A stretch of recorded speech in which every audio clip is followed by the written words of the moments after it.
This is going to be a physician's perspective, but it's still the perspective of Mario Hemsley, the physician perspective. And we're going to talk about something today that is very difficult. That's why I'm talking about it, because it is difficult. That's the whole point. If it was easy shit, I wouldn't come to talk to you about it. I'm sitting here in my robe, and I got something we need to talk about. And the whole issue to talk about is, how do we deal with trauma?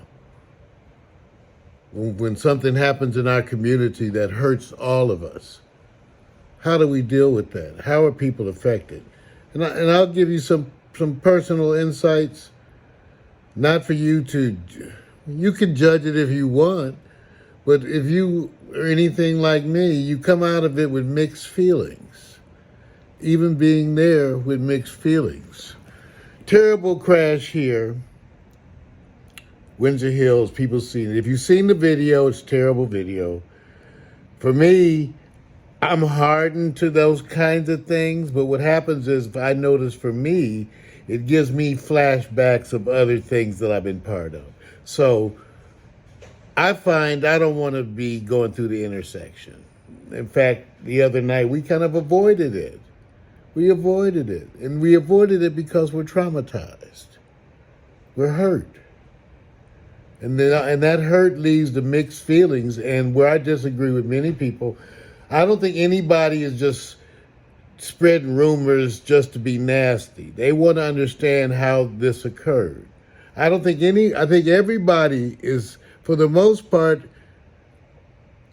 being kind and attempting to be understanding. That's mostly what I say. I haven't seen anybody really attack the driver. Okay, yeah, I haven't seen any of that. People are concerned about and expressing opinions, but I think that is okay. I think that is to be expected. And I think that we are going to discuss it within the community using every means necessary, which means you're going to see stuff on Facebook, you're going to see stuff on Twitter, because that's how people communicate. That's how people communicate. So that's what you're going to see. But the point is that people are traumatized. And I totally relate, because I've been traumatized like that. And the issue is, it's a combination of feelings for the victims, and then, strangely enough, for the perpetrator. And let me give you an example. Because see, remember, I told you this is stimulating me like remembrances of things I've already been a part of. So I've been a part of many instances where good parents have unwittingly traumatized or even killed their children. Let me say that again. I've been a part of instances where good parents have unwittingly caused injury or even death to their children. Sometimes it's just by buying them the wrong toys. One of those three-wheeler ATVs, and let that thing turn over on them, which they were so prone to doing that they had to stop. They had to come out we had to come out with pediatric warnings. How about trampolines, where they bounce right on out to a neck spinal injury?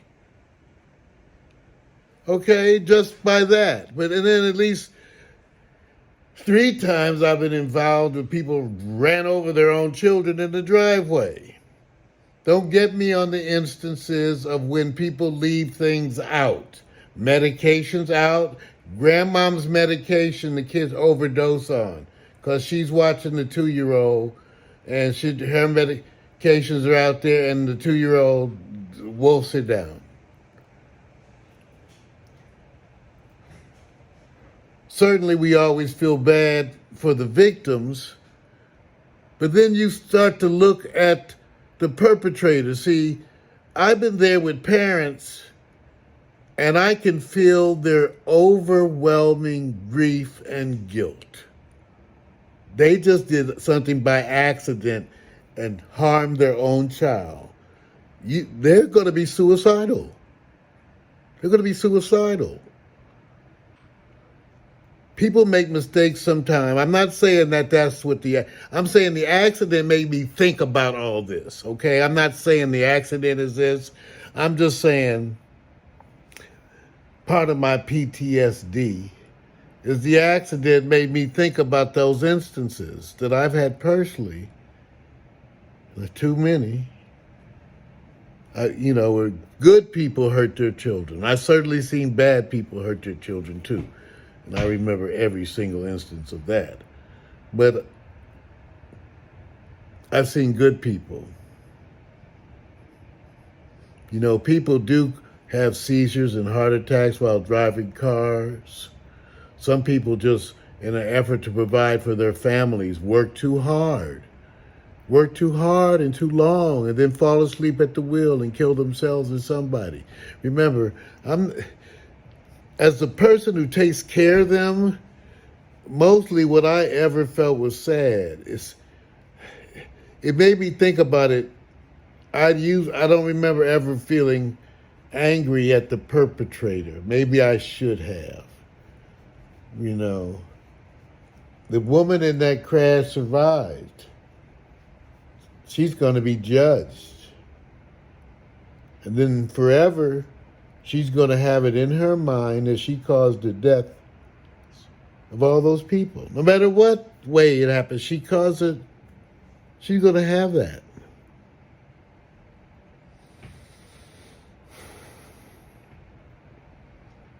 The human side and the spiritual side makes me want to pray for the victims and the perpetrator. Would this be one of those really strange examples where we feel saddened for the person who caused the thing? I'm a doctor, county trained, pediatrician, emergency and critical care. I've seen horrible things to children, infants, babies. In many instances, the perpetrators were just stupid and careless.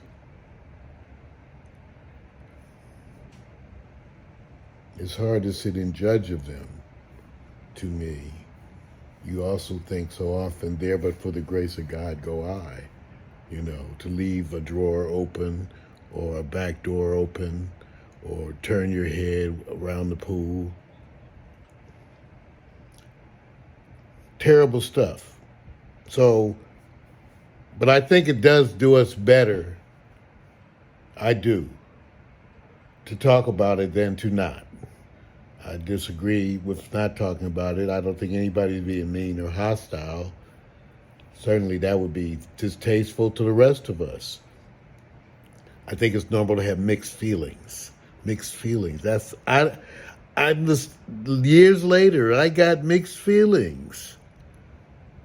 Mixed feelings. There but for the grace of God go I. A bunch of us have made stupid decisions at stupid times and were rescued and saved by angels. We know it. I think it's better to talk about it. And that's why I did this, because it makes me feel better to talk about it.